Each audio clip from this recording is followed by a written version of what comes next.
I woke to the sharp hiss of oxygen failing me. One moment the cannula sat against my face, and the next it was ripped away, leaving cold air knifing into my throat. My chest seized. Sound collapsed into a ragged throb inside my skull. This is an original story written by the author of the Revenge Pulse channel, built from familiar social issues with the purpose of helping viewers reflect, heal, and draw meaningful lessons. The content is not intended to depict any real individual. Elias leaned over me, his breath hot with irritation. "Stop pretending. Marin, you always pull something like this when the family needs focus elsewhere." My fingers clawed at the sheets, searching for the missing line of oxygen. I could not get enough air. Black dots flickered along the edges of my vision. Behind him, my mother crossed her arms with the kind of finality she reserved for strangers who inconvenienced her. "Marin, you are creating chaos again," she said. My father did not lift his eyes from his phone. I tried to speak. My voice came out as a single broken gasp. Elias smiled, slow and dismissive. "See? She is breathing. She wants attention. That is all." The room tilted. My lungs screamed silently. My body folded inward. Desperate. Then a voice cut through the fog. "Step away from her." "Doctor." Adrian Miles stood in the doorway, still in his hospital coat. Eyes fixed on my brother with a calm so sharp it felt like a warning. Elias stiffened, mask cracking for a heartbeat. "Doctor!" Miles crossed the room in 3 strides and reattached the cannula with practiced precision. Oxygen surged back into me, stuttering at first, then steady enough for my vision to clear. He did not look away from Elias. "Touch her equipment again and security will remove you permanently." My mother finally exhaled, but she said nothing. My father lowered his phone, waiting to see which way the power shifted. As the oxygen warmed my lungs again, I felt something strange, not safety, but awareness. Someone had seen exactly what happened. Someone who would not be intimidated or charmed into silence. If you have ever lived in the shadows of someone louder, someone chosen, someone the world excused while you broke quietly, then stay with me. Stories like mine matter, and your presence here makes a difference. If this opening strikes something in you, your support helps these stories reach the people who need them most. Doctor. Miles placed a steady hand on the rail of my bed. "Marin," he said softly, "you are safe. I am here." And for the first time in my life, those words felt true. When the nurse finally cleared the room and the door clicked shut, the ICU settled into a thin, mechanical quiet. I lay there breathing the borrowed air, Doctor. Miles had returned to me, feeling the weight of what had just happened settle into my ribs. He adjusted the flow on my cannula, then said gently, "Marin, I will file the incident. You will not face this alone." I nodded, though my throat still burned. "They think I do this for attention," I whispered. His eyes softened in a way that made my stomach twist. "I know exactly what this was, and I know who you are, even if they pretend not to." That line, "even if they pretend not to cut deeper than Elias's hands ever could." My parents stepped back in just long enough to offer a dismissive glance that passed for concern in our house. My mother tightened her purse strap. "We will return for the estate meeting," she said. "Rest, but try not to make things more difficult." I almost laughed. I could barely breathe. But in their world, inconvenience was the greater crime. After they left, I murmured, "They have always been like this." "Doctor!" Miles pulled the chair closer. "Your grandfather once told me," he said, "that you survived by becoming self-sufficient far too young." I stared at him, startled. He talked about me. A slow nod. Often. And not the way they talk about you. He feared they would overlook you until you vanished entirely. Something trembled inside me. Anger, grief, or recognition. I could not tell. I built a life in Denver, I said quietly. A good one. They never asked. He held my gaze for a long moment. Then, let this be the place where someone finally does. His words did not heal anything, not yet, but they landed in a part of me that had been empty for years.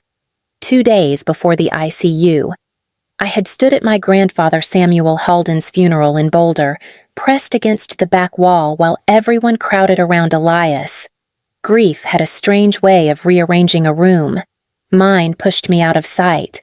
His pulled every eye toward him. Elias dabbed at his face with a folded handkerchief. Loud, theatrical sobs shaking his shoulders. A few ants rushed to steady him, cooing softly. My mother leaned toward a cousin and said just loudly enough, Elias was with father every day near the end. Poor boy hardly slept. I closed my eyes. The truth tasted metallic on my tongue. I had learned about Samuel's decline only a day and a half before he died. When I arrived at the care facility, the nurse had said, "He passed early this morning." My mother later shrugged. "We assumed you were too busy in Denver to come." After the service, I slipped out toward the coat hallway, hoping for air. Instead, I found Elias blocking the doorway, leaning one shoulder against the frame, grief wiped clean from his face. "We should talk," he said. I kept my voice steady. About what? His smile tightened. Grandfather's estate. He left the Netherland cabin and the investment accounts to me. My throat tightened. "He told you that." "Of course," he said, brushing imaginary lint from his sleeve. "He trusted me with the family future. Not you." I felt the old instinct rise, shrinking, apologizing, retreating. Instead, I stayed still. He stepped closer. "You should prepare yourself.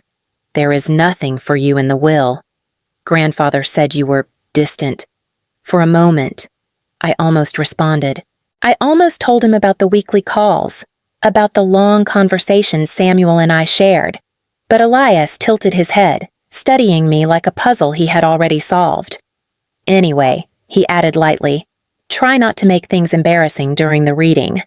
The adults have real responsibilities." He took his coat and walked away before I could breathe again. I stood alone in the hallway, realizing he had already convinced himself and everyone else that the world belonged to him, and that I had no place in it. The night after the funeral, the tightness in my chest started as a dull pressure. By 3 a.m, it crushed me awake. I tried to sit up, but my lungs refused to inflate. I fumbled for my phone, managed to hit the emergency call, and collapsed against the wall while the dispatcher's voice blurred. When the EMTs arrived, one of them knelt beside me. "Oxygen saturation is in the 60s, he said. Another voice answered, "We need to move now." I remember the cold night air on my face as they loaded me into the ambulance, the way one paramedic kept saying, "Stay with us. Marin, you are doing fine." I clung to his words like rope. By morning, I was in the ICU again, breathing through warmed oxygen, my chest still fighting every inhale. Visiting hours began with the familiar rhythm of footsteps I wished I could ignore. My mother entered first, her expression already set in annoyance. "You picked an impossible time for this," she said, closing her coat. "We have the estate meeting in 2 days." My father hovered behind her. "You should have told us you were feeling unwell," he muttered, as if lung failure were a scheduling error. Elias stepped in last, hands in his pockets, scanning the machines with a smirk. "Convenient," he said. "You always find a way to redirect attention." The nurse reminded them I needed rest, but Elias lifted a hand. "Just a few minutes. I want to check on my sister." She hesitated, then left us alone. The moment the door shut, Elias leaned over me, voice low and tainted with contempt. "Do you enjoy this, making them worry?" I tried to speak, but the words disintegrated. He watched me struggle with a kind of curious detachment, You really think anyone believes you are dying? He asked. Then his hand shot forward. The cannula snapped free from my face. The world shrank instantly. My lungs seized. I reached for the rail. For anything, for air that was no longer there. Elias studied me, almost bored. You always exaggerate. Marin. It is pathetic. The door opened. Doctor? Adrian Miles froze for half a heartbeat, then crossed the room with a sudden quiet fury. He reattached the tubing, adjusted the settings, and pressed a call button. His voice came out sharp enough to cut. Elias Kepler, step back from the bed. Elias straightened. The tubing slipped. She panicked.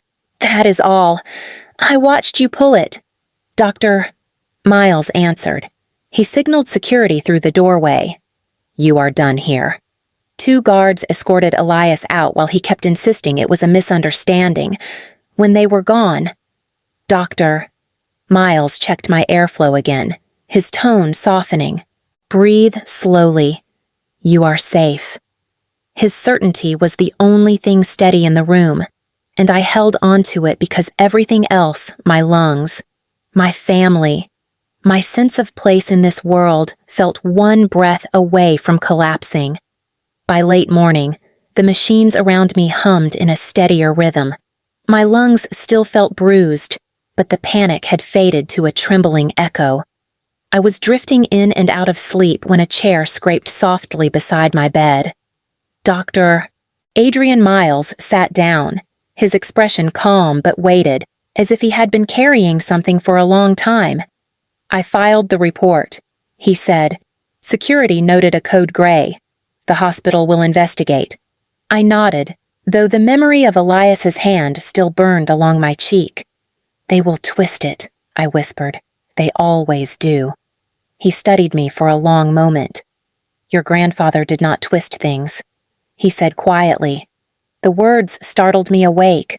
You knew him. A small, almost reluctant smile touched his mouth. For 6 years, he came to me for cardiac care.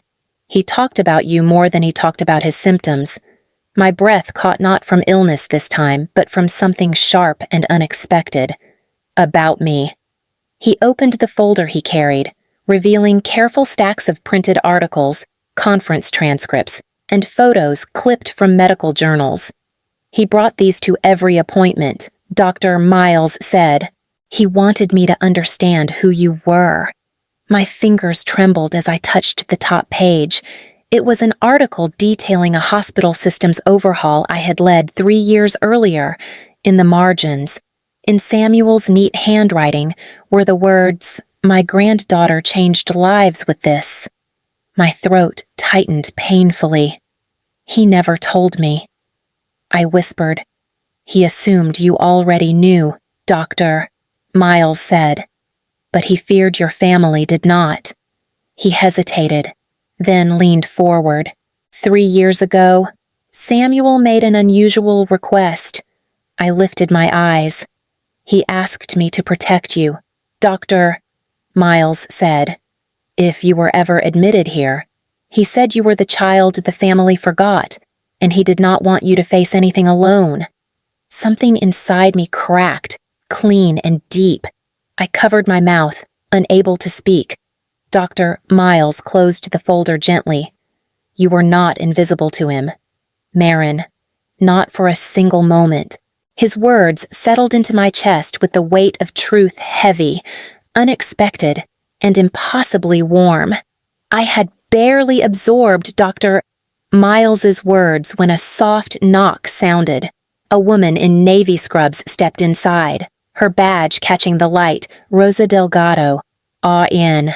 Her calm eyes swept over the monitors before she looked at me with a gentleness I was not used to receiving.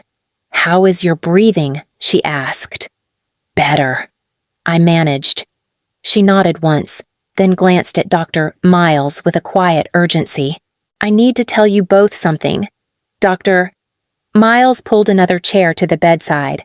Rosa sat down, folding her hands tightly in her lap as if holding herself steady. I was outside your room yesterday, she began.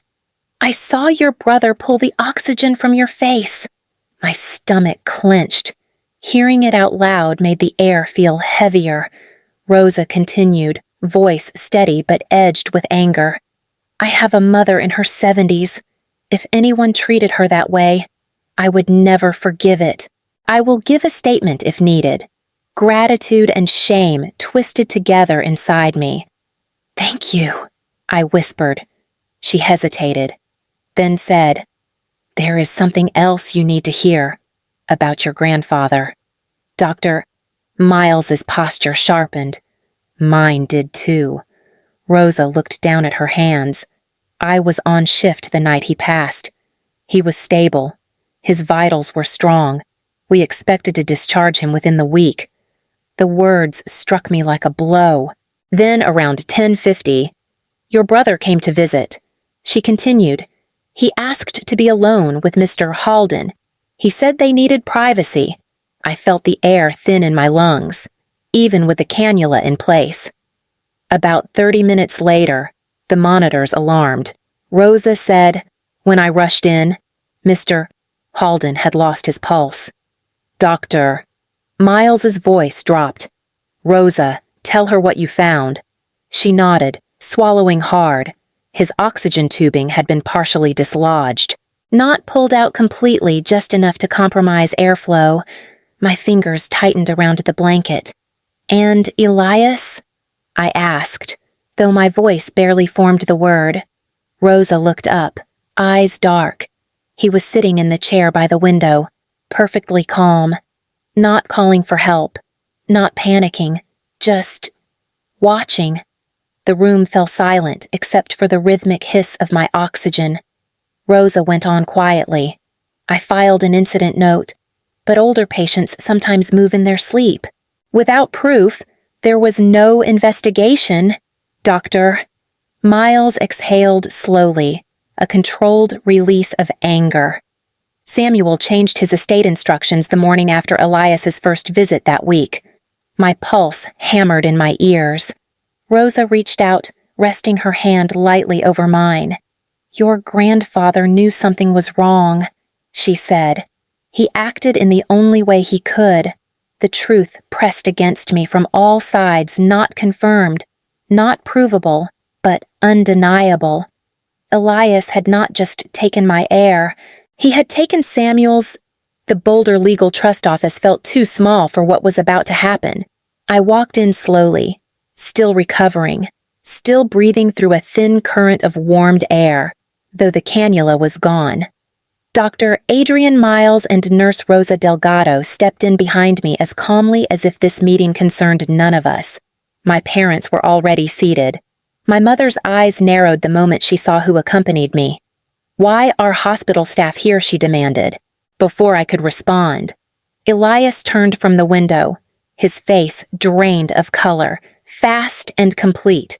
You brought them. I took my seat without answering. The attorney, Mr.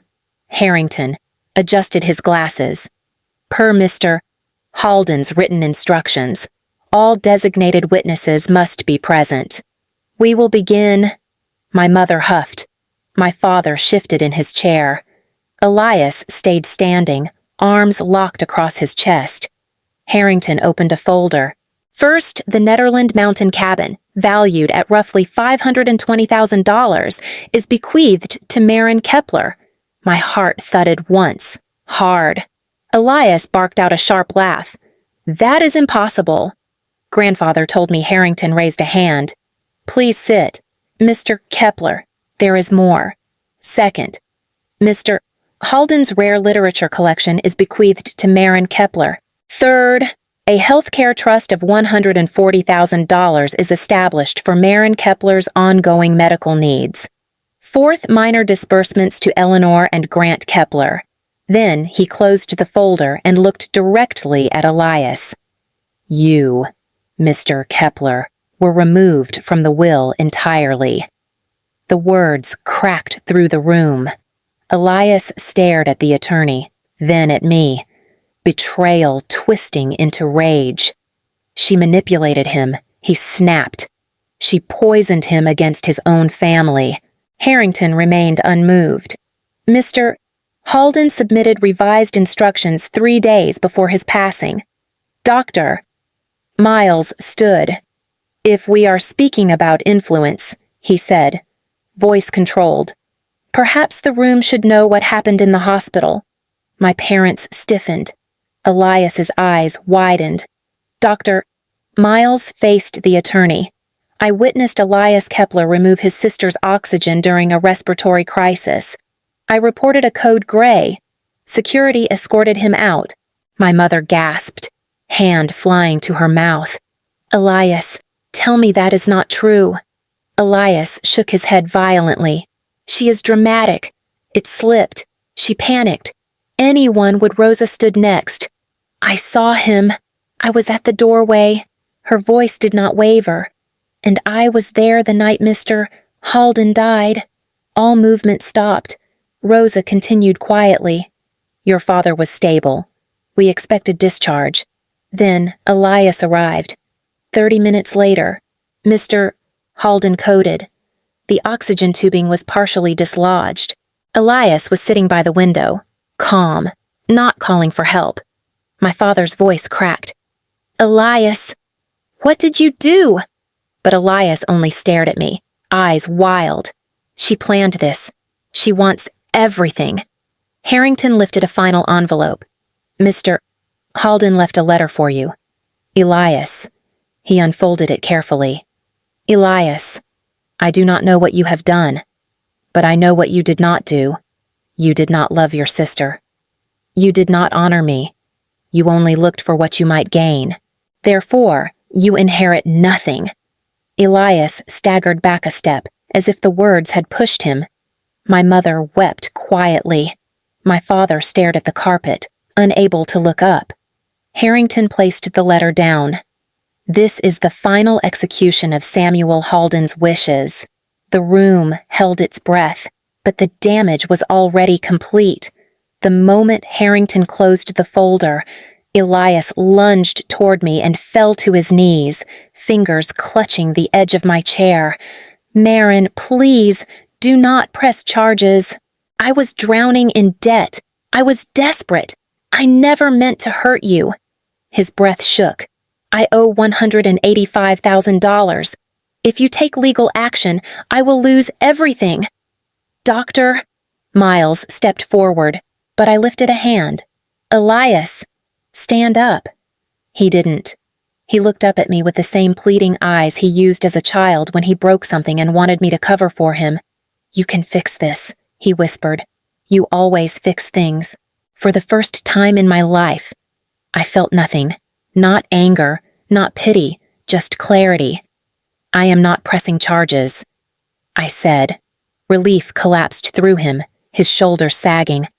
But not for you. I added, I am choosing peace for myself.